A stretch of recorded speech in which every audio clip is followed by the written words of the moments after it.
Estamos começando hoje, então, mais um Narrativas, aqui na presença do meu colega Marco Aurélio Alves, e também com o nosso convidado Maurício Boneatti, falando, então, sobre empreendedorismo.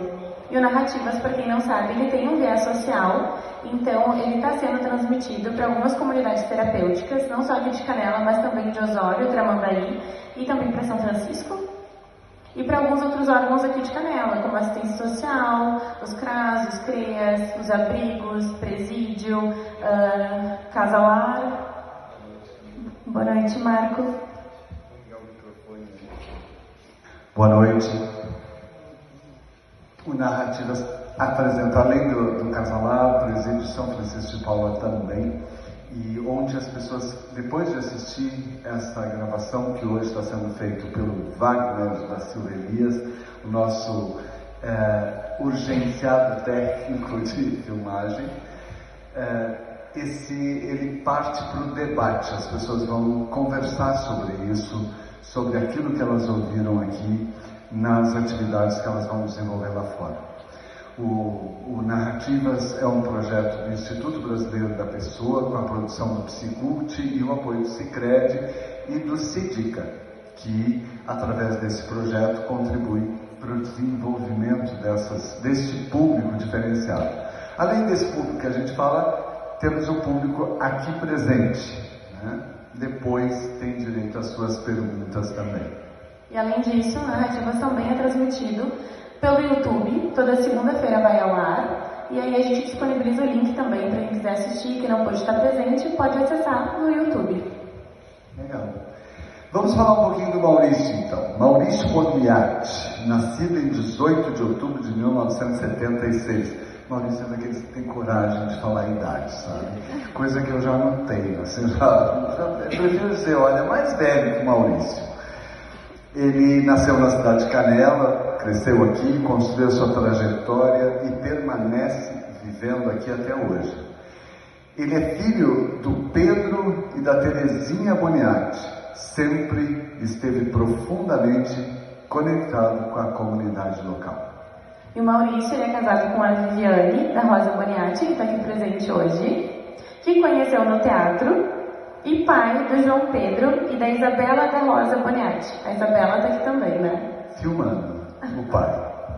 O Maurício iniciou seus estudos na escola Ernesto Ornelis, que foi construída pelo seu pai. Aqui está um exemplo bacana, tem uma música até que fala, né, que o pai, seus filhos não vão poder frequentar aquela escola, e o pai do Maurício, o seu Pedro, teve uma história diferente. O filho estudou na escola que ele construiu.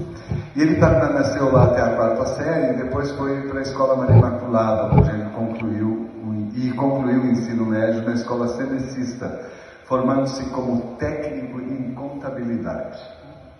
Ele é graduado em Análise de Sistemas pela Unicinos, possui MBA em Marketing pela Facate e pós-graduação em Gestão de Micro e Pequenas Empresas pela Faculdade Unisanta. O Maurício ingressou no mercado ainda jovem, passando pelo Deporte e Contabilidade aqui de Canela. Aos 18 anos ele fundou, junto com 3 sócios, a Tchê Informática, empresa da qual atua como administrador há 31 anos. 3 anos atrás, ele retomou a empresa familiar, fundada pelo seu pai e o seu tio, há quase 5 décadas, a Boneatti Incorporações. Inicialmente, ele ocupou o cargo de gerente comercial e atualmente é sócio ao lado de Vilmar Boneatti e Ricardo Marassuti, respondendo pela diretoria administrativa e financeira. Fortemente influenciado pelo exemplo do pai, o Maurício sempre dedicou parte da sua vida ao serviço comunitário e às entidades tradicionais da região. E algumas das funções que ele já desempenhou foram como secretário, tesoureiro, vice-patrão e presidente do Conselho de Vaquianos, do CTG Querência de Canela. Também foi secretário tesoureiro da 27ª Região Tradicionalista. Foi diretor estadual de Vaca Parada e conselheiro da MTG. Movimento Tradicionalista do Rio Grande do Sul. Foi patrão, vice-patrão e tesoureiro. É um Galdério em pessoa, né? E assim, trajado dessa forma. Está aqui honrando o traje. Do piquete de laçadores Zezé Cardoso. E tesoureiro, presidente do Conselho Deliberativo da ASIC. E presidente da ASIC, o atual presidente da ASIC. E também conselheiro do CMP, Conselho Municipal do Patrimônio? Do Plano Diretor, que legal. Além disso, ele tem um defeito. Ele é apaixonado por teatro, tradição gaúcha, e lida campeira com a criação, além da criação de abelhas. E além disso, então, os valores que definem o Maurício são família, trabalho, desafio e ética. E entre suas maiores alegrias se destaca o nascimento dos filhos. E os seus maiores medos do momento foi que recebeu o diagnóstico de câncer, uma experiência que redefiniu a perspectiva de vida e prioridades. Boa noite, Maurício. Boa noite a todos, boa noite, Marcos, Camila. Primeiramente, agradecer pelo convite de fazer parte desse projeto de vocês. E para mim é uma honra estar junto nesse projeto, e eu quero que, de alguma maneira, essa nossa conversa de hoje leve uma mensagem de otimismo, de esperança para as pessoas que vão assistir, né? E para mim também é muito legal estar entre vocês aqui, porque de alguma maneira vocês dois representam alguma parte da minha vida, algum momento específico, diferente da minha vida. O Marco, meu amigo há 30 anos já, lá no início da juventude, com o teatro, né, onde posso dizer que foi muito importante para a definição da pessoa que eu sou hoje. E a Camila, que eu vi crescer, filha de um grande amigo meu compadre, padrinho do meu filho, né? Então também foi uma época muito especial, eu ia quase todo dia na casa do Cláudio lá, então são momentos marcantes e legais da minha vida. E sabe que eu comentei com o pai, né, que tu ia vir aqui, comentei com a Cláudia também. E eu também não sabia da tua experiência no teatro. E eu comentei, porque eles perguntaram, mas como o Marco chegou até o Maurício? Eu falei, ele encontrou na rua e me comentou depois que ele fazia teatro. E o meu pai ficou chocado. O Maurício fazendo teatro? Mas quando na vida que ele fez isso? Porque aí são informações que as pessoas que conviveram contigo já há muito tempo também não tinham. Nem eu sabia. Então eu vou contar essa história, essa passagem do Maurício pelo teatro, ou seja, como é que a gente se conheceu.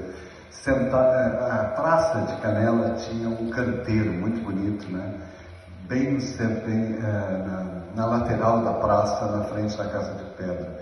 E um dia eu estava sentado com uma amiga ali, num domingo à tarde, e passaram 3 adolescentes por um lado de lá, daqui a pouco eles passaram do lado de cá, daqui a pouco eles passaram de novo, e um deles parou e disse assim: tudo bem que é o Marco Aurélio? Aí ele disse: nós somos o pior grupo de teatro de Canela. Me ganharam naquele momento. Eu adorei. Alguém se atreveu a dar o título de pior grupo para outros. E naquele momento já me deu vontade de trabalhar com eles. Se eles eram os piores, eu também era o pior. Então, gostei muito. Como é que foi esse começo da vida artística? Foi muito legal, né? Foi lá na Cenecista, na época do festival da Criatividade da Cenecista. Já no primeiro ano a gente fez um grupo de teatro. E aí no primeiro ano a gente participou e realmente não tivemos muito sucesso. E aí eu conheci a Sandra na época, a Sandra e o Julinho, e estava, acho que, dirigindo um espetáculo deles, né? Do grupo da Sandra e do Júlio. E aí ela me falou de ti, e aí eu disse, não, temos que trazer um diretor para o nosso grupo, né? E aí foi que a gente iniciou. E eram colegas de aula do segundo grau, né, do segundo ano, que a gente se reunia para fazer para ensaiar os espetáculos. E era muito legal, assim, porque ali que a gente começou a ter um senso de responsabilidade. A gente ensaiava depois da aula, a aula terminava 10 horas da noite, a gente ficava ensaiando até de madrugada.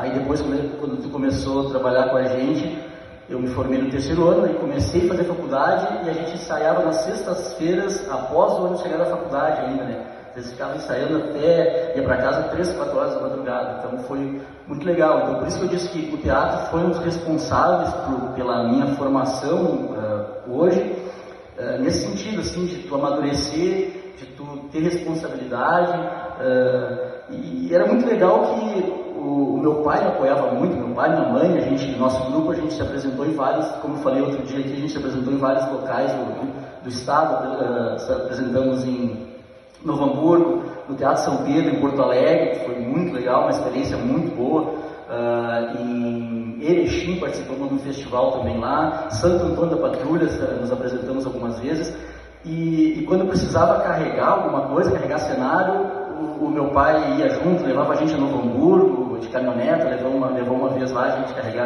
levar o cenário, ajudar a fazer cenário, estava sempre junto, então tinha bastante apoio. Eu trabalhava no Deporte na época, e eu lembro de uma passagem, quando a gente se apresentou em Erechim, que eu cheguei na segunda-feira de madrugada, não fui trabalhar. Aí na terça-feira, na época, o Aníbal Porte era meu chefe, né, ele chamou na sala dele e eu pensei, pá, agora estou ferrado, faltei ontem, né, o trabalho por causa do teatro, e para minha surpresa ele me deu os parabéns e já tinha recortado um pedacinho do Jornal do Comércio, onde falava da nossa apresentação, e ele todo orgulhoso mostrando e deu para me guardar, né. Então é muito legal, e eu acho que na época a cidade valorizava muito o teatro aqui em Canela, né? Então não só quem participava, mas quem assistia também, lotava o teatro ali na época, então foi muito importante essa época para mim. Maurício participou de uma peça chamada Jogos na Hora da Sesta, escrito por uma argentina, que falava da violência sobre a ótica de crianças. Era um grupo de crianças brincando numa praça, e essas crianças faziam uma reflexão sobre a violência. E esse evento em Erechim, que ele fala, foi um festival de teatro, um festival estadual de teatro, e depois que acabou a apresentação da peça, o organizador do festival me disse: eu tenho aqui na minha manga guardado o nome do espetáculo vencedor, só se o júri for enrolador para não dar. E o Maurício eram atores muito grandes, e então a presença do Maurício em cena dava um simbolismo muito forte, porque realmente parecia uma criança passando por aquela violência toda, e era muito chocante para o público, né? Era muito legal aquilo. Não ganharam o festival, mas ganharam uma credibilidade impressionante. E o Teatro São Pedro, que organizava uma mostra dos melhores espetáculos do ano, levou o espetáculo para lá, para ser apresentado no São Pedro. Que outros espetáculos tu fez nessa época?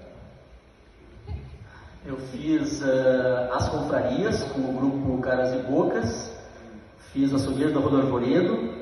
É que foi muito rápido ali a minha passagem pelo teatro também, foram 4 ou 5 anos só. Depois eu já faculdade, quase todos os dias, e daí fui para abrir empresa, mas foi Açougueiro da Rua do Arvoredo, As Confrarias, Jogos na Hora da Sesta,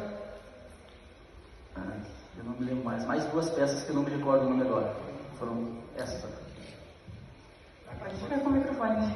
E tu conheceu também a tua esposa a partir do teatro, né? A Vivi fazia, como é que é o nome da peça? Era o Rabo das Cebolinhas, era um pirata da perna de pau. Conta pra gente então como é que vocês se conheceram.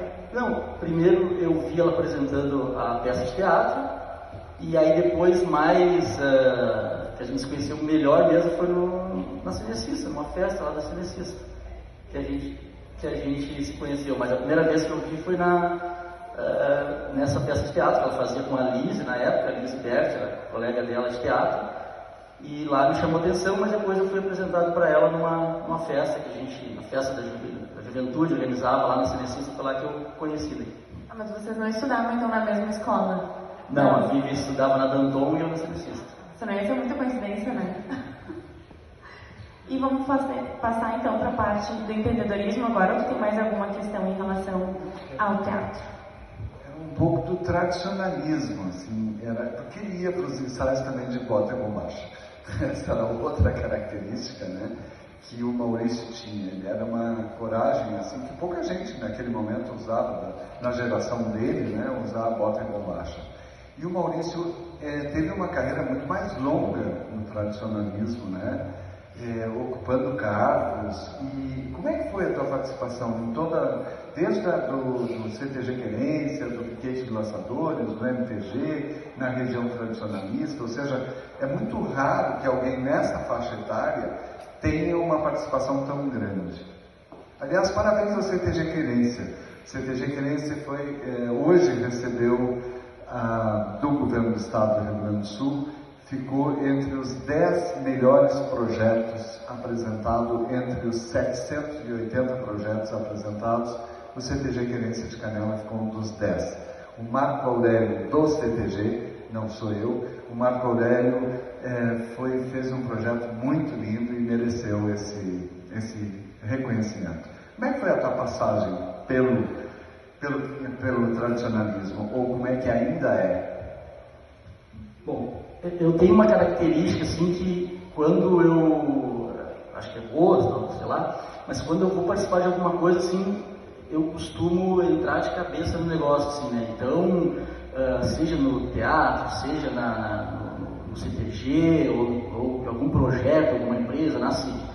Então, começou mais ou menos assim. Foi logo que a gente iniciou a empresa. Bom, desde criança eu era muito incentivado, tá? Então, sempre ganhava bombacha, nota do meu pai, sempre fui bastante incentivado. E aí, quando eu iniciei a Tia Informática, o nome já Tia Informática, né, bem ligado à tradição, os meus sócios, um deles, principalmente, era bem ligado também. E aí eu comecei a participar, que era o Alessandro Cardoso, comecei a participar do Piquete Zezé Cardoso, que era da família, e comecei a laçar. Na época eu não laçava ainda, comecei com 17, 18 anos, comecei a laçar com eles, e logo já estava envolvido na administração do negócio ali, né? Como no teatro também, eu sempre era um dos administradores do grupo, fui presidente na época a gente criou a ATECA, Associação de Teatro Canelense, fui um dos presidentes lá no início, e também no nosso piquete foi assim. Alguns anos, 2 anos depois, eu já era vice-patrão do CTG, do Piquete Laçador. Depois eu fui tesoureiro e logo depois fui patrão desse piquete. Bom, aí, em convivência ali com o Cláudio, pai da Camila, eu ia todo dia na casa dele tomar chimarrão antes do almoço. Ele era do piquete, eu era de outro, mas a gente estava sempre junto. A gente ia para rodeio junto, ia para os bailes junto, laçava tudo. E aí um dia numa brincadeira lá, eu era muito amigo do José Araújo também, que também já tinha sido patrão, já tinha sido coordenador da região. Quando o Zé Araújo foi coordenador, eu fui tesoureiro dele da região 27ª região tradicionalista. E eu sempre digo assim, o Zegão, como a gente chama, sempre foi meu pai dentro do tradicionalismo. Assim, então, onde é que ele ia, me levava junto. Ele assumiu uma bronca, me chamava, sempre era uns pepinos, eu estava junto. Aí ele assumiu a patronato da CTG Querência e me convidou para ser tesoureiro do CTG. Aí também fui eu lá, fui tesoureiro na época do José Araújo. E aí, esse convívio, essas conversas com o Cláudio, teu pai, um dia numa brincadeira, ele disse assim, Maurício, se tu for vice-patrão, eu assumo como patrão do CTG. Daí eu, tá feito. E aí, exatamente, foi mais ou menos assim. E aí, não, se tu for junto comigo e for vice-patrão, eu vou de patrão. Eu, então tá feito. Eu achando que ele estava brincando, né? Porque a hora que foi mesmo. Foi sério. Aí o Cláudio se tornou patrão do CTG e eu fui vice-patrão. E aí a gente fez um monte de coisa legal ali também. Trabalhamos, eu lembro assim, como se fosse hoje, os próprios buracos que tinham na frente da Copa CTG, que a gente ia lá trabalhar para fechar. Os bailes no domingo, que a gente esperava todo mundo ir embora de madrugada, depois para até fechar tudo, limpar o CTG para deixar tudo pronto. Os rodeios que a gente trabalhava, porque normalmente o Cláudio cuidava mais da parte de recepcionar as pessoas e eu mais da parte administrativa. Então a gente ficava normalmente no domingo, lá depois do rodeio, até de madrugada também, até encerrar tudo, fechar caixa, entregar gado, fazer toda essa organização. E eu sempre gostei disso, né? Aí depois o Araújo daí foi para o MTG e me convidou, ele foi responsável por uma festa campeira estadual e me convidou para ajudar a organizar a festa. Tava eu lá de novo. Aí depois eu organizei a Vaca Parada nessa festa e o presidente Manuelito Savariz, na época, me convidou para ser o coordenador do estado da Vaca Parada. Então eu fiquei acho que uns 4 anos coordenando, daí ia nos rodeios, ajudar a gurizada, e era bem legal isso porque trabalhar com a juventude, trabalhar com criança é muito bom, né? Então a gente viu o olho das crianças brilhar na hora que elas estavam laçando ali, então isso sempre me incentivou bastante. Deixa eu fazer um comentário. A Prefeitura de São Francisco de Paula imprimiu esse ano o ensino da Vaca Parada em todas as escolas. Então, tem tanta escola ensinando capoeira, que tem muito a ver com a cultura da Bahia, mas em São Francisco de Paula se ensina a Vaca Parada. E aí na Vaca Parada também, já que entramos no assunto, como no teatro conseguiu me ensinar alguma coisa, parece uma brincadeira, mas ensina muita coisa. Ensina a regra, ensina a ganhar, a perder, ensina a vestimenta ali, o traje, que tem que estar 100% pilchado. Então é muita coisa que aprende naquela simples brincadeira da Vaca Parada, e eu passei, fui apaixonado por isso, estudava bastante, chegava nos rodeios assim como os manuais de regras do ITG debaixo do braço, assim, antes das festas campeiras estaduais e nacional, que a gente organizou 2 também em Araújo. Eu sempre estudava bastante antes para chegar lá e fazer o melhor possível. E aí depois mudou, daí eu não fiquei mais na coordenadora da Vaca Parada, daí o Manuelito me convidou para ser conselheiro do MTG. Então eu fui dois mandatos seguidos conselheiro do MTG também. Gostava bastante, porque participava, aprendia muito com os mais velhos, principalmente, e procurava ensinar alguma coisa também que eu já tinha aprendido, né? Então, mais ou menos foi isso a questão do tradicionalismo. Hoje, ainda, a minha filha é apaixonada por cavalo, a gente tem cavalo, tenho ido pouco a rodeio em função de todos os compromissos que tenho, mas quando posso, vou, a gente vai à fazenda, dá uma volta a cavalo, tudo, porque eu gosto, sim, a gente acho que tem que preservar a nossa tradição, né? E isso é muito importante. Então, sempre batalhei bastante para isso e ainda continuo batalhando para isso. Mas o que te motiva, então, a hoje estar assim tão presente na vida comunitária? Porque tu está envolvido ainda em muitos projetos lá. Qual é a tua maior motivação hoje dentro deles? Bom, aí o assunto é longo. Aí a gente tem várias motivações para falar, mas eu tenho um exemplo muito grande, assim, que é da minha família. Então, meu pai sempre foi envolvido em alguma coisa, minha mãe também na comunidade. Então, desde criança eu cresci com isso, assim, sabendo meu pai em reunião da associação de bairro, do conselho da igreja, aqui da Vila Bueira mesmo. Meu bairro aqui, depois do centro, é o mais importante, né? Nós temos agência bancária, temos sindica, então aqui no bairro tem gráfica, é uma cidade aqui, né? Então, daqui uns dias, sim. O meu pai foi presidente do bairro da Vila Bueira várias vezes. Como eu falei, a minha escola aqui, Ernesto Dornelles, meu pai foi um dos construtores, foi trazido o prédio lá da linha Caçador. O prédio não, de madeira, óbvio, o prédio de madeira. Trouxeram da linha Caçador, né, que era acho que era uma brisoleta, se eu não me engano, e trouxeram montada aqui na Vila Bueira, isso em 80, 81. Então meu pai sempre esteve envolvido, e depois ele ajudou a construir a capela aqui da Vila Bueira, eu sempre estava junto com ele, tem fotos, eu me lembro até hoje, eu com 4, 5 anos ajudando a carregar tijolo, depois ajudando a fazer o piso da capela, já mais velho. Então eu tenho um exemplo muito assim dentro de casa, né? Meu pai tinha reunião quase todo dia, um dia era numa capela, outro dia era na igreja, outro dia era na associação do bairro. Então eu cresci com isso. Então daí eu já parece que naturalmente eu senti a necessidade de também ajudar, tá? E aí a minha maior motivação hoje que eu vejo é os meus filhos, né? Assim, eu penso e eu sempre digo onde é que eu vou, que eu procuro trabalhar para deixar um lugar para os meus filhos, né?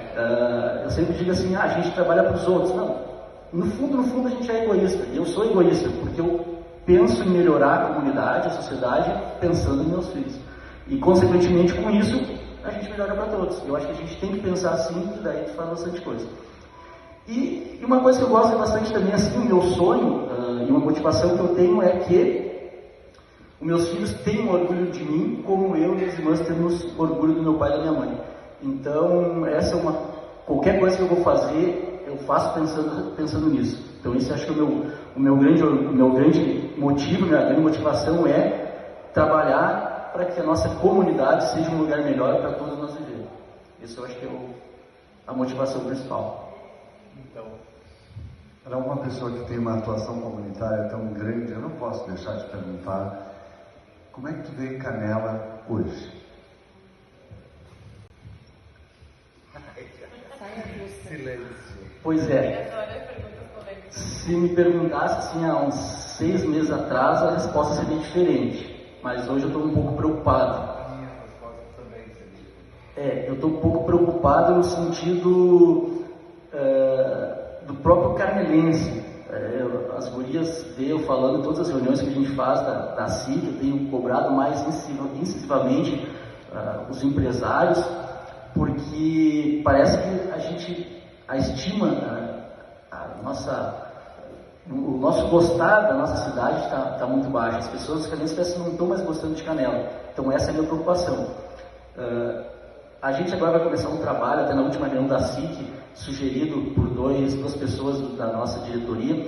A gente está agora procurando alguns consultores, assim, que a gente quer entender por que o povo, por que o canelense está com esse pensamento, assim, de parece que não gostar tanto dessa cidade. A gente quer fazer um trabalho a longo prazo, primeiro, para tentar descobrir qual é a nossa identidade, redescobrir a nossa identidade, né, já que é uma coisa preocupante, para ver para que lado a cidade tem que caminhar, porque hoje a gente talvez queira copiar as cidades vizinhas aqui e não sabe qual é a nossa própria identidade de Canela. Um dia fomos uma comunidade produtora de madeira, um tempo atrás, nós sempre tivemos os melhores climas aqui da região, que as pessoas gostam de vir nos visitar por causa disso, mas hoje a gente não sabe para que lado devemos ir, se é para o lado do turismo, se é para o lado da indústria, se é para o lado do serviço. Então é uma preocupação que eu tenho com a cidade hoje. Parece que o canelense perdeu a identidade. Isso é uma preocupação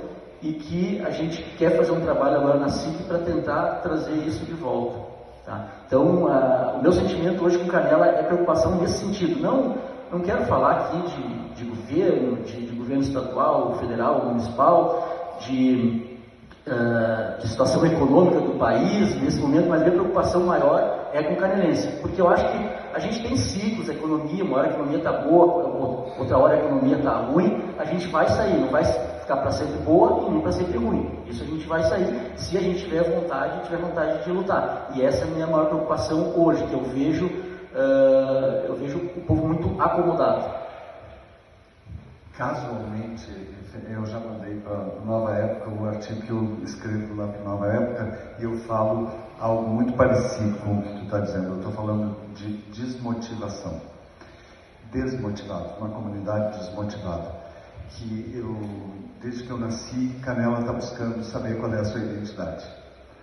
E a identidade está óbvia, está evidente. Nós temos um crescimento de população vinda de outros estados, outros países e outras cidades, de 26% da população. Isso significa quase 15 mil pessoas vindas de outros estados, outros países, né? E essa é a identidade plural, né? Tem espaço para tudo. Tu acabou de falar no tradicionalismo. A maior parte dos gestores, ao longo da história de Canela, ignoraram o tradicionalismo. E se a gente ignora o movimento tradicionalista, que tem 22 piquetes, 4 CTGs, acho que 5 ou 6 BTGs, a gente ignora uma parte da identidade. E a gente fica buscando. Outro dia eu ouvi uma pessoa falando com muita ênfase que nós devíamos fazer a rua torta. E eu disse, torta é o teu cérebro, sabe? A gente pensar um troço desse, nós vamos copiar a receita que deu certo em Gramado. Me parece que tu participou desse movimento, teus pais participaram do início do sonho de Natal, e que os empresários decoravam os seus estabelecimentos, as pessoas nas suas casas decoravam as suas casas, e agora a gente fica sentado esperando que a prefeitura faça. Se a prefeitura não fizer, que a CIC faça. Mas a gente comodamente sentado esperando para falar mal do evento. E, consequentemente, acaba refletindo na própria história da cidade. Quando tu fala nestas pesquisas.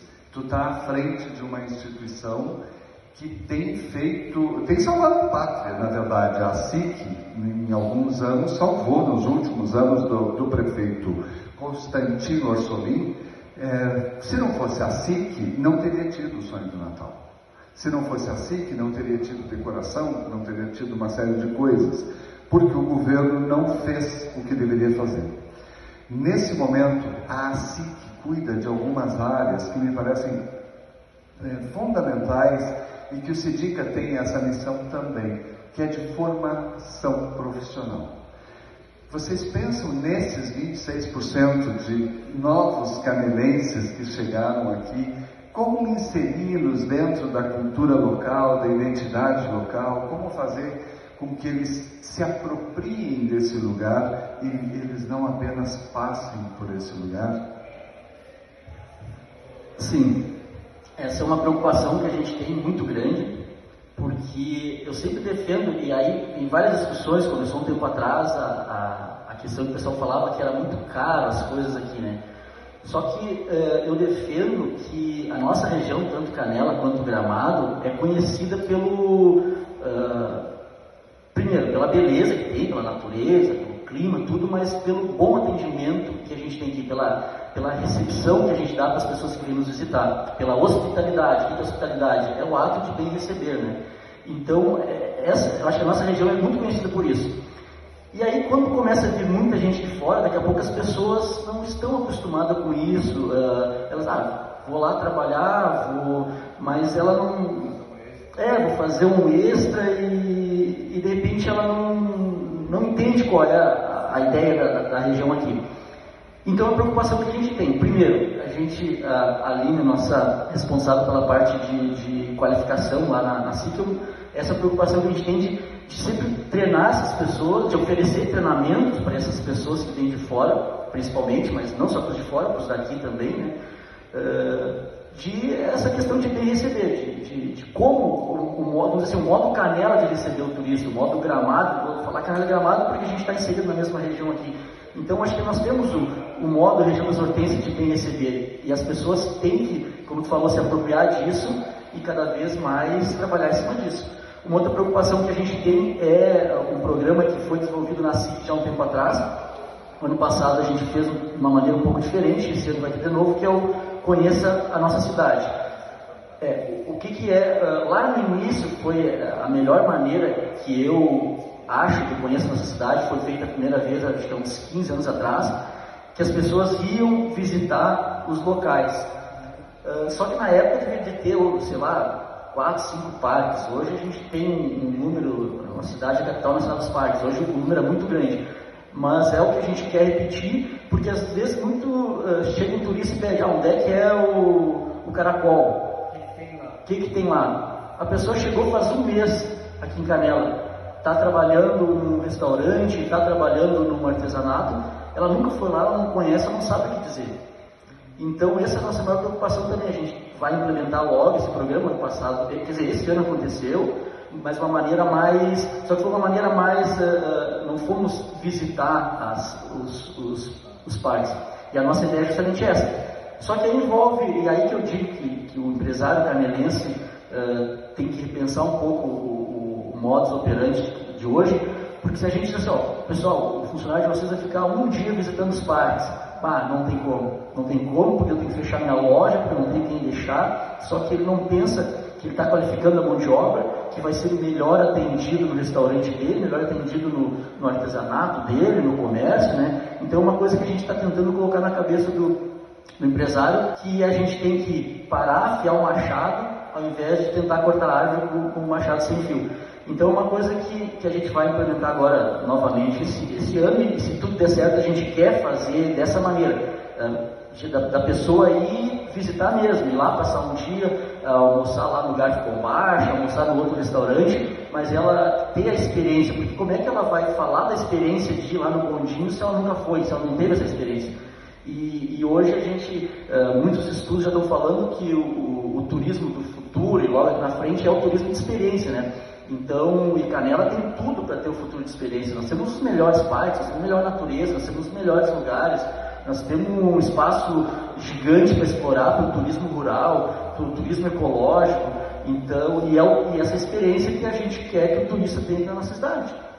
E, então, é esse trabalho que a gente está fazendo na SIC lá, justamente essa qualificação, para colocar para essas pessoas que estão vindo de fora, adquirir esse nosso método de bem receber as pessoas.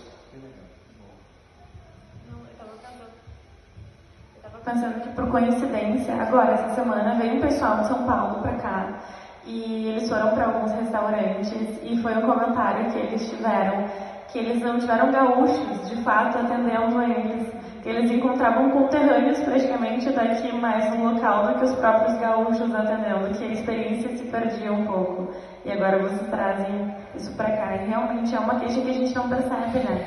Da oferta de mão de obra que a gente não tem aqui e está recebendo de fora. Foi o que o próprio Rodrigo também tinha citado. A gente trouxe o Rodrigo Rodrigues para cá e essa foi uma demanda que ele trouxe para nós.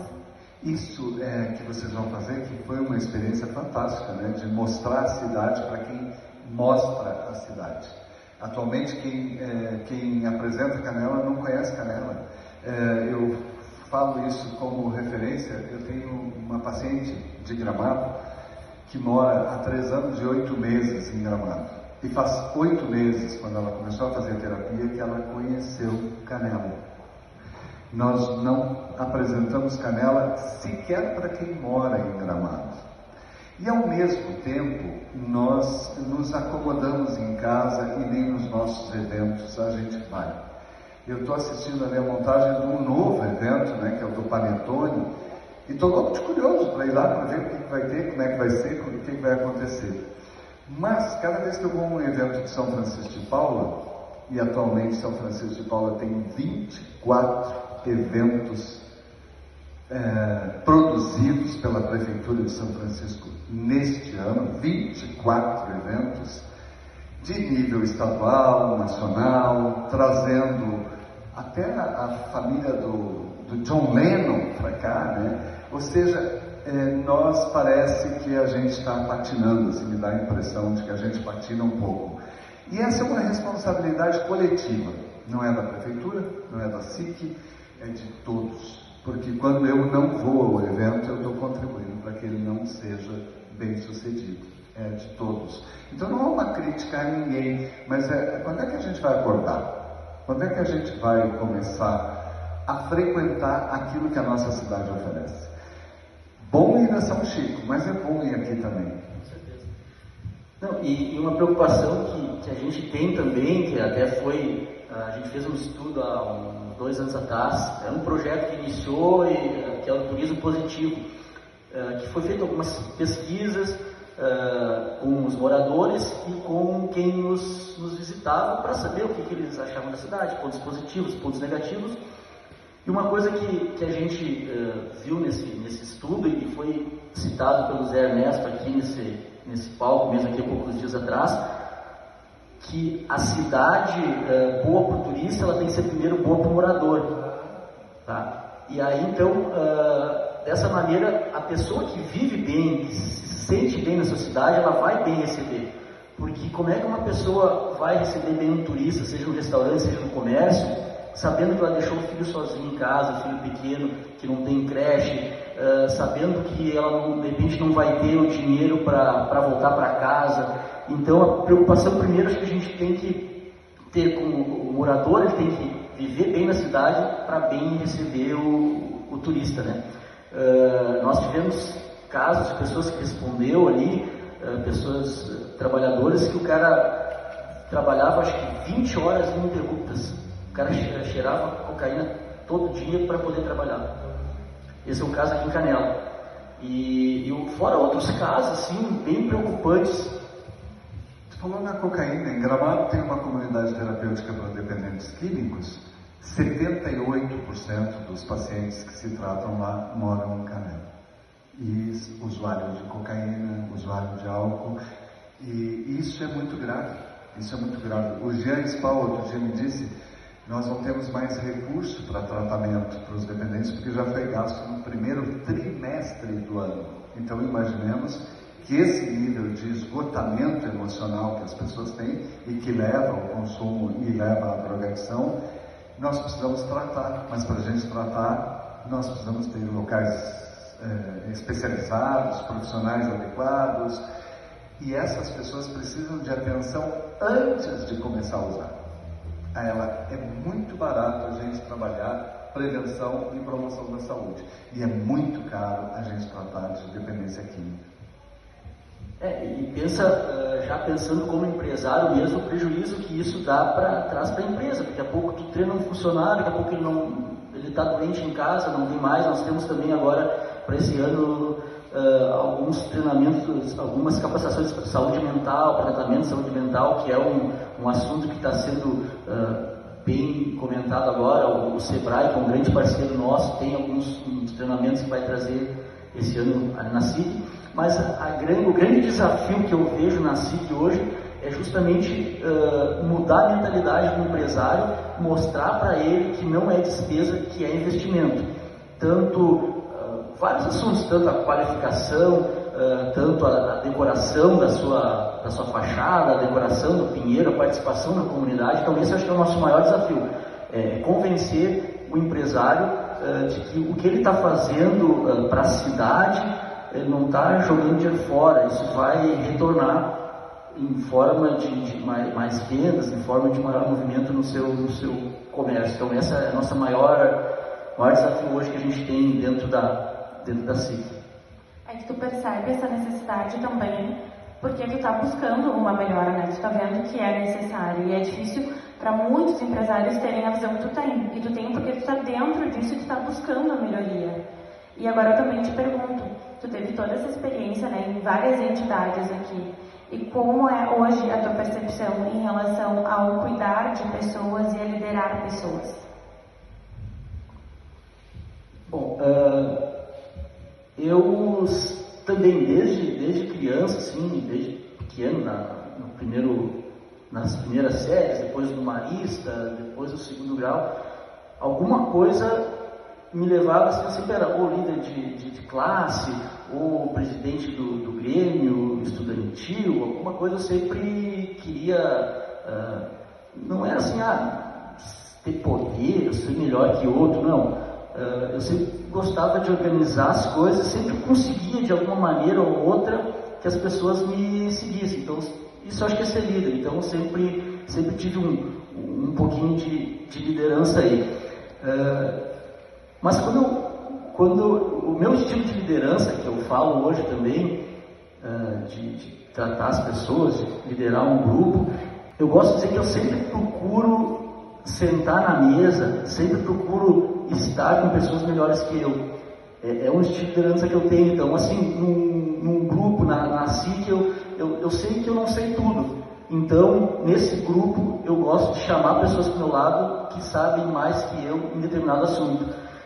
Por isso que eu acho que eu tenho relativo sucesso nesses grupos que a gente trabalha. Hoje na SIC eu tenho uma ótima equipe porque eu tive a humildade de saber que determinados assuntos eu não sei. Então eu chamo uma consultora que sabe bem aquele assunto, chamo uma pessoa para ser meu vice-presidente que tem know-how naquele assunto, e eu sempre procuro fazer isso em todos os grupos que eu estou liderando, ou na empresa que eu administro, e eu acho que isso faz com que as pessoas me vejam como um bom líder.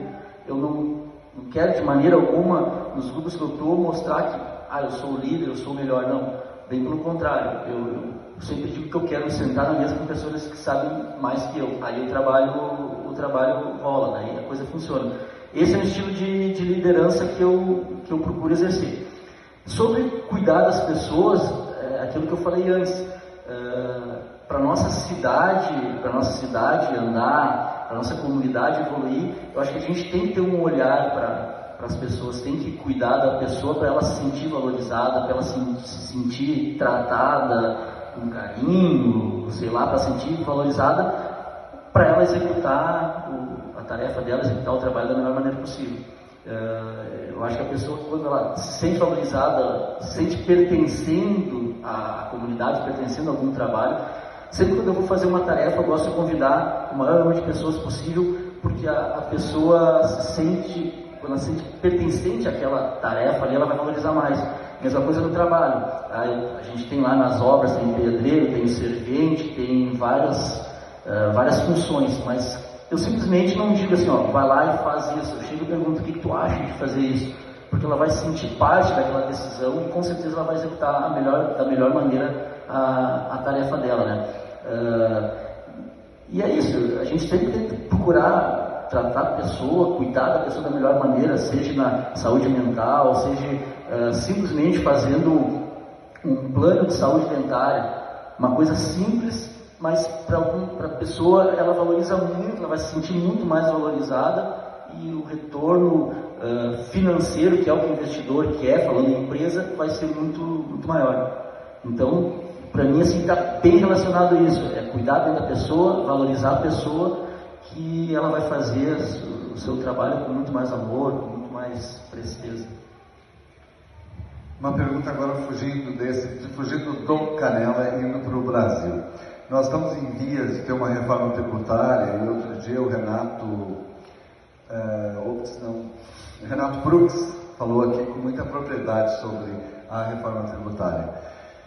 A reforma tributária que está para nascer aqui em 2026, ela muda de forma radical a distribuição dos recursos a nível nacional. Então, a partir de agora, o consumidor, onde ele gastar o seu dinheiro, é quem vai arrecadar. E quem antes produzia é quem recebia. Então, nós vamos ter uma realidade completamente diferente. Vamos pensar num município como Caxias do Sul, que produz muito e tem uma arrecadação gigantesca. Essa arrecadação vai se dar de uma forma diferente. Agora, Canela e Gramado, São Francisco de Paula, Nova Petrópolis, que recebem mais de 3 milhões de turistas por ano, vão aumentar potencialmente a sua arrecadação.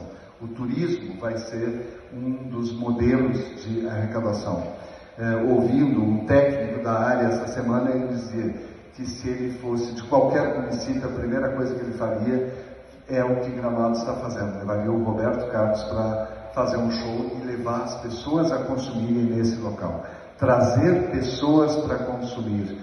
Fazer com que as pessoas de Canela gastem em Canela, né? No Canela pode ser também. E que esse gasto, esse é o maior investimento. Será que os nossos empresários estão cientes, estão se dando conta que quanto mais nós trouxermos gente, e quanto mais eventos, shows, atividades esportivas, tudo que a gente puder trazer para cá, que agregue público ao consumo, nós vamos arrecadar mais e o nosso serviço de saúde vai ficar mais qualificado, a nossa estrutura educacional mais qualificada. Será que isso está claro? Que mexeu, mudou? Eu vou falar de uma experiência. Um antigo prefeito de Canela, o seu Hernani Reis, ele queria muito trazer uma fábrica de sapato, ao invés de trazer um festival para cá. Hoje, se trouxer a fábrica de sapato, ela não move a economia, mas se trouxer um festival, talvez ele mova a economia. Eu volto a falar, que eu disse antes, a questão da mentalidade do empresário. Primeiro, sobre a reforma tributária. Não sei se vai resolver, a gente tem que torcer para resolver, com certeza. Aí eu acreditaria muito mais em corte de gastos do governo do que reforma tributária. Se a gente fazer uma reforma e continuar esses absurdos de gastos, não sei se vai resolver. Mas hoje em Canela, eu vou dizer que o empresário está tão desacreditado em si mesmo que não sei se está pensando nisso. Eu não sei se está pensando nisso. A gente tem alguns exemplos. Talvez hoje não seria o melhor dia para eu responder isso, porque eu estou também um pouco desanimado esses últimos dias nas siglas, porque eu também de vez em quando me dá uma mijada que eu tenho que melhorar. Mas nós tivemos capacitações aí nos últimos dias que tivemos cancelado porque não teve inscritos. Era gratuito, ótimo profissional, e não teve inscrito, tivemos que cancelar. Tivemos capacitações há 6 meses atrás, que a gente já tinha pago, tinha que fazer, que era para 30 pessoas e eram 3 ou 4 pessoas. Então, nessa situação, não tem reforma tributária que ajude. Né? A gente tem que, eu acho que o empresário tem que acreditar muito. E assim, eu também falei em todas as reuniões, a última experiência que eu tive aqui em Canela, elas vão rir porque eu já falei um monte disso. Eu tive uma experiência aqui em Canela há um mês atrás, que eu fui numa loja, no centro da cidade, eu fiquei 10 minutos dentro da loja sem ser atendido. E um detalhe, não tinha ninguém dentro da loja, o funcionário não estava ali. Eu entrei, daí eu olhei, não achei ninguém, daí eu bati no balcão e sou de casa. Daí eu fiquei com vergonha, eu não sabia o que fazer. Daí, bom, pois é, eu pensei assim, ó, se eu saio e daí acontece uma outra coisa, vão achar que fui eu porque olhou as câmeras. Então eu vou ficar esperando até o funcionário voltar. E fiquei ali, né? Foi os 10 minutos mais longos da minha vida, eu acho. Eu fiquei ali esperando e eu achei que estava no banheiro, não estava, o caixa e tudo, o computador ali. O funcionário estava numa loja vizinha conversando com o vizinho. E a loja do cara aberta sem ninguém dentro. E eu fiquei lá. Aí depois, comprei uma coisa que eu queria lá comprar. E eu fui e falei pro dono dessa loja, que é meu amigo, eu disse, cara, aconteceu isso, isso e isso. Passou 15 dias, a gente teve treinamento na SIC, ele não foi e não mandou o funcionário dele lá. Então, eu preciso fazer uma comparação. Eu fui dar uma capacitação em Tramandaí. Uma turma de 50 pessoas. Esse era o limite, no máximo 50 pessoas. Humanização no atendimento ao público. Lotou a primeira turma e me perguntaram, dá para abrir a segunda? E abriu a segunda, e lotou a terceira, e lotou a quarta. Mas daí o município do lado, se chama Cidreira, disse, a gente também quer fazer. E eu mal agendei aquilo, porque eu tinha certeza que não ia ter público. 50 pessoas, lotou a primeira, lotou a segunda e lotou a terceira. Então, por quê? São populações, são empresários que se deram conta de que isso é necessário, são organizações da sociedade civil e são prefeituras que se deram conta que isso é necessário também. Não apenas os empresários. Então, essa responsabilidade tem que ser diluída. Então, numa teve 200 pessoas. E hoje mesmo uma pessoa perguntou, quando é que vai ter de novo? Provavelmente no próximo ano, porque é uma preparação para o verão, que é a sua alta temporada. Mas isso nós começamos a falar em junho, julho. Não foi uma semana antes. Então, esse interesse de lá, das pessoas em ter formação, talvez nós não tenhamos aqui, porque aqui a gente ainda não consegue se comunicar com as pessoas da cidade. A gente ainda fica muito limitado aos jornais, que são maravilhosos, mas ainda estão ali, a rádio, e talvez a gente ainda não chegue até as pessoas. Eu sinto falta de uma coisa que eu vejo em muitos municípios do Rio Grande do Sul, que é aquele antigo carro de som passando e dizendo, olha, vai ter tal coisa, vai acontecer aquilo. Aqui não pode. A legislação não permite. A legislação não permite. Uma coisa que eu noto em alguns setores, não em todos, claro, que às vezes os empresários também não estão muito bem preparados. Daqui a pouco eles se acostumaram a um pouco tempo atrás, aí 10, 15 anos atrás, ganhar dinheiro, de repente, fácil, relativamente fácil, em vários ramos da cidade. E agora, quando a coisa aperta, quando tu tem que administrar bem a empresa, tem que administrar uma empresa com dinheiro, eu sempre digo, a coisa mais fácil do mundo. Agora, quando falta dinheiro, quando tu tem que planejar, quando tu tem que calcular um preço de venda certo, para saber se tem lucro ou não, aí só o empresário mais preparado que tem condições. E daqui a pouco está acontecendo um pouco disso aqui em Canela. Das pessoas não se deram conta ainda que se elas não se preparar, não se qualificar, elas vão quebrar. E eu acredito, como eu já falei um monte de vezes, na cidade tem uma capacidade muito grande de crescer, e a gente vê vários players que estão vindo de fora, internacional, ou do Brasil mesmo, o que esses caras estão vendo aqui que o canelense não está vendo? Eles não viriam para cá, eles fazem um mega estudo provavelmente para saber que Canela e Gramado tem uma capacidade grande. Exatamente, é isso que eu ia falar aqui. Mas vários outros hotéis aí que estão vindo, restaurantes grandes, e o canadense não está vendo essa capacidade. Só que vai chegar o tempo que essas pessoas, de repente, mais bem preparadas, vão tomar conta e o canadense vai ficar para trás. Só para contribuir, São Francisco de Paula, acabamos na sexta-feira passada de fazer todos os funcionários da prefeitura, aprendendo a receber as pessoas. E não é os professores, é os profissionais da saúde, e aí são vários profissionais, não tem um grande cachê maravilhoso, fantástico, não é investido milhões, é investido um valor razoável, muito significativo, mas todos os funcionários da prefeitura. São 4 fases, acabou a primeira fase, e depois, agora, a partir de agora, mais 3 fases. Então, é o esforço dos empresários, é o esforço da comunidade. A comunidade também tem que querer passar por essa formação. Não basta o empresário, tu tá com essa visão de cobrança dos empresários, e eu acho correto, mas não é só o empresário, as pessoas têm que querer. Elas têm que ter motivação e vontade de aprender mais. Porque às vezes elas vão e ficam no celular o tempo todo. E se é para ir para um lugar para ficar no celular, não vá. É melhor não participar da formação do que ir ficar no celular. Então, e isso é uma constante, né? E em São Francisco de Paula, eu propus que a gente recolhesse os celulares antes do início. A primeira pessoa a fazer isso foi o prefeito. Entregou seu celular e participa das formações. Essa eu acho que é outra iniciativa. Camila. Eu estou aqui só de ouvinte hoje. Eu sabia que o grupo faz espaço. Mas tu começou uma empresa do zero, né? Muito cedo também, que foi a Tia Informática, que tu também gestou. E depois tu entrou numa empresa que tinha o quê? 50 anos de mercado já? Está completando agora, dia 27, 48 anos. Nossa. Qual pra ti foi o desafio disso? De tu entrar também depois, né, numa empresa e também ter o cargo que tu tem hoje, tu também tá na parte de gestão, né? Para onde tu também montou do zero há 30 anos atrás. Muito novo também, né?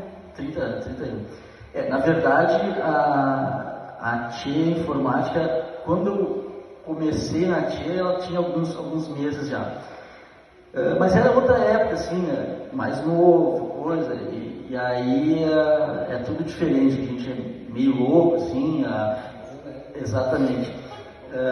A gente passava noites trabalhando, tinha que pintar uma sala de aula, nós contratávamos um pintor, nós éramos 3, 4 sócios na época, a gente virava a noite para o outro dia estar pronto, às vezes tinha que as impressoras ficar imprimindo lá manual do programa a noite inteira, a gente revezava, uma até as 2 da manhã, outra das 2 às 4, das 4 às 6, e era muito bom, tu tinha um objetivo e fazer tudo com aquele objetivo. Mas na verdade eu tive um pouco dessa empreendedorismo desde criança, né? Eu gosto de dizer também, empreendedor, tu não aprende a ser empreendedor. Eu acredito que não aprende a ser empreendedor, tu nasce empreendedor, né? Então, vendo o exemplo do meu pai, eu sempre gostei muito disso. E o que é empreender? Empreender nada mais é que tu ver um problema, ver uma dor e buscar uma solução para essa dor, para esse problema, com os recursos que tu tem, ou buscar recursos em outro lugar para resolver esse problema. Então eu me lembro que as primeiras coisas que eu fiz na vida fiz uns coxinhos para tratar galinha, por exemplo, na minha vizinha, na minha vizinhança ia vender. Sobrava madeira na obra do meu pai, eu fazia e realmente fazia e saía vender na vizinhança ali, cada um tinha lá suas galinhas para tratar e eu vendia e ganhava um dinheiro. Aí depois eu fui trabalhar numa fábrica de móveis, eu levava para casa alguns cabides, alguma coisa, lixava, pintava e vendia também aqueles negócios. Então sempre gostei de empreender, né? E na Tia começou assim também. Eu conheci os guris ali, eu trabalhava no deporte, conheci os sócios ali na faculdade aqui em Canela, e aí me convidaram para dar aula de informática, e aí a gente, um mês depois eu estava sócio, e aí começamos a Tia. Era muito, como é que eu vou dizer, os desafios que a gente tinha. Primeiro, a gente não tinha muita verba, nós começamos do zero, então a gente tinha que inventar coisas, não tinha um dinheiro em caixa ou um dinheiro para investir ou investidor, não, a gente começou do zero e fazia tudo do zero. Mas era muito legal, como eu disse, assim, a gente era novo, então trabalhava que nem um louco, mas tinha um objetivo, um entusiasmo diferente que hoje a gente quase não vê na juventude, né? E aí depois eu já estava com 27 anos, 27 anos de empresa, e o Vilmar, meu primo, que era o diretor da Boniati Incorporações, me convidou para trabalhar com ele na parte comercial. Como eu tinha formação de marketing e estava com a ideia de expandir a empresa, me convidou para voltar para a empresa que era familiar lá no início, para responder pela parte comercial. Também já foi um desafio um pouco diferente, porque lá na Tchê eu cuidava de tudo, cuidava dos funcionários todos, poucos, mas cuidava de todos os funcionários. E quando eu fui para a Boniati, assim, já era um setor, então eu tinha uma dificuldade de ver as coisas que não eram da minha responsabilidade e querer meter o bedelho lá, né? Então foi um desafio um pouco diferente, porque eu fui funcionário uma vez na vida, só no deporte, depois eu já abri a empresa, e ali na Boniati foi assim. Então daí depois também passou 6 meses, daí já entrei, o Vilmar me convidou para ser sócio da empresa, que era a parte do meu pai, daí eu voltei a ser sócio da empresa, eu, Vilmar e o Ricardo, e aí eu saí da parte comercial e fui para a gestão financeira e administrativa. Mas o desafio, todo dia tem que matar um leão diferente, né? Então, às vezes a gente corre do leão, às vezes corre atrás dele, então é mais ou menos por aí. Acho que uma pergunta da plateia, alguém da plateia tem alguma pergunta para o Maurício? Genésio, que é vizinho, não tem, que viu nascer.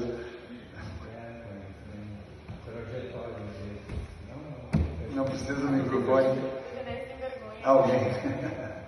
O Genésio é o sócio, é o frequentador do trajetória da família toda. Louvável. Como é que é? Louvável o empreendedorismo deles. Ele te vendeu também alguma coisa para galinha? Ou não? Não cheguei a comprar coxinha. Ainda não morava ali. Quando ele vendia coxinha. E os novos moradores da cidade? Alguma pergunta? Opa! Não, é uma pergunta. Shirley Cortinaz, assistente social. Não é uma pergunta, na verdade é só uma constatação. Quando o Maurício falava assim do entristecimento de estar na cidade, talvez, dessa desmotivação, né? Nós estamos aqui em torno de uns 40 dias. Nós saímos de Porto Alegre para buscar a felicidade em Canela, valorizando tudo aquilo que grande parte do turista vem. Então a gente quis dar um passo além, quer dizer, não viemos mais só para passear, a gente veio morar. Quando tu falava, eu ficava assim, meu Deus, agora que a gente encontrou a felicidade não está aqui, porque assim, nós dois nos olhamos na mesma hora, porque assim, a busca disso, assim, essa cidade é maravilhosa, então eles têm que se olhar e se perceber dessa maravilha, porque eles fazem parte dessa maravilha. Canela não é um município se não existir pessoas, né? Então é isso que faz vibrar a cidade, né? Então a gente está bem motivado, viu? Que legal. Não, mas assim, Canela é uma cidade maravilhosa. Eles acabaram de chamar um caminhão de mudança e nos viram aqui tão críticos, tão severos, mas tem que ser severo mesmo, mas ela tem razão. Canela é maravilhosa. Não, com certeza. Canela é uma cidade maravilhosa. Eu já tive a oportunidade, quando era mais jovem, lá na Unicinos, a oportunidade de ir embora de Canela. Não quis e hoje não me vejo sair daqui. Eu penso, falo com a Vivi, minha esposa, às vezes, que o meu filho com certeza já falou que é ir morar em outro lugar, morar fora. Eu fico, não, mas eu não quero deixar ele sair de perto da gente, né? Porque Canela tem tudo e tu precisar alguma coisa a mais, vai a Porto Alegre e deu, né?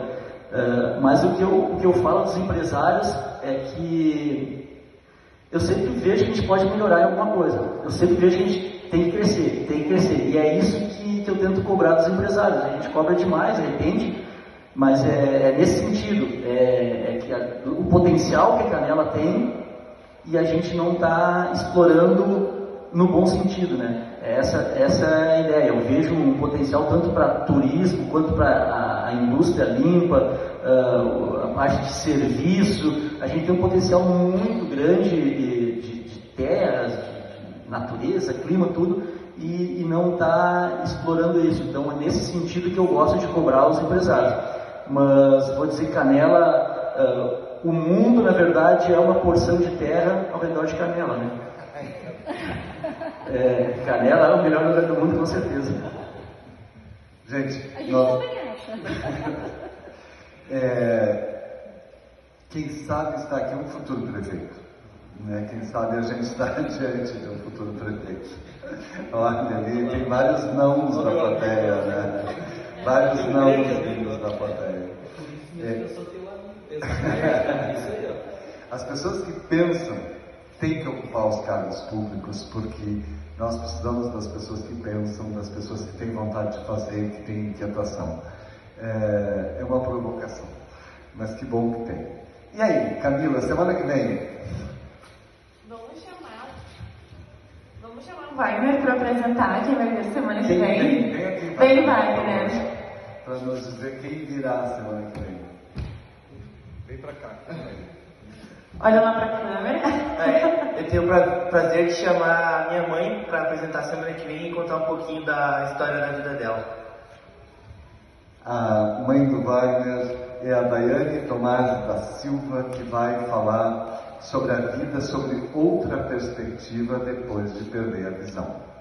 Então, faltou uma pergunta que é muito legal que tu falou, que é a pergunta 14. A gente planeja ter um roteiro cheio de perguntas e no fim a gente não pergunta nada.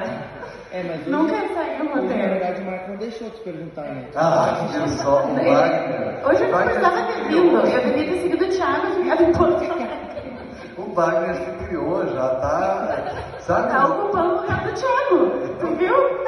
É um crítico, o Thiago É um o nosso crítico. crítico, hoje o Wagner ocupou seu lugar.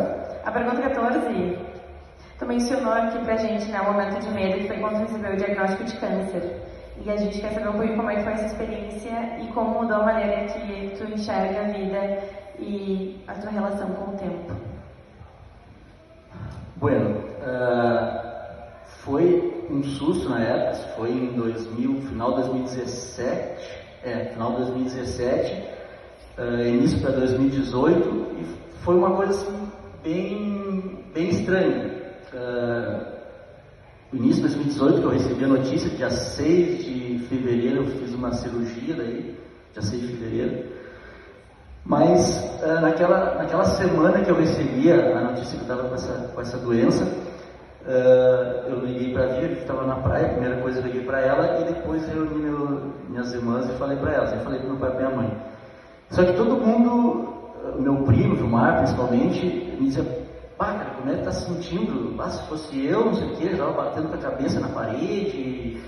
No início foi um baque, mas depois eu comecei a pensar. Não vai adiantar eu me desesperar, não vai adiantar eu fazer coisa diferente, eu tenho que seguir o tratamento e que vai dar certo. Era só isso que eu pensava, e aí eu comecei a aproveitar melhor a vida. Principalmente quando eu ia na escola, recebia as homenagens da Isabela, que me marcou bastante. Ela sempre, eu me lembro no Dia dos Pais, ela fez um cartão e escreveu o desejo de cada aluna tinha que escrever. Ela escreveu: pai, eu quero que tu saia logo. Então aquilo foi que me marcou. Mas o que eu quero dizer é que a primeira sentimento que eu tive quando eu recebi a notícia foi desesperador, mas aí eu parei depois e pensei que eu tinha certeza que não era o fim, que eu ia me tratar e ia melhorar. Só que as pessoas achavam estranho assim, o meu sentimento. Muitos diziam assim: se eu estivesse no teu lugar, com certeza eu estaria desesperado. Exatamente, eu sempre levei com bastante calma e claro, tu começa a querer assim: vou fazer coisas que eu tinha vontade de fazer e não fazia. Queria fazer tudo muito rápido ali, mas aí eu sentava, me acalmava e via que não era daquilo. Mas no momento que eu recebi foi bem impactante, né? Depois a gente tirou de letra, todo mundo junto. A gente agradece a todos vocês que vieram até aqui, a família que acompanhou, a equipe, ao amigo que está aqui presente. Muito obrigado, Wagner. Muito obrigado, Camila. Maurício. Obrigada. Foi uma alegria te ter aqui e te reencontrar nessa situação e poder provocar que seja o próximo prefeito. Vou virar inimigo da família, né? Assim. Mas o Narrativas volta semana que vem, na quarta-feira, 19h30, aqui no Sidica. Esse exemplo de vida que vai ser dado, assim como acaba de ser dado agora. Exemplos de superação e como é que a gente enfrenta os desafios de todos os dias. Boa noite e muito obrigado.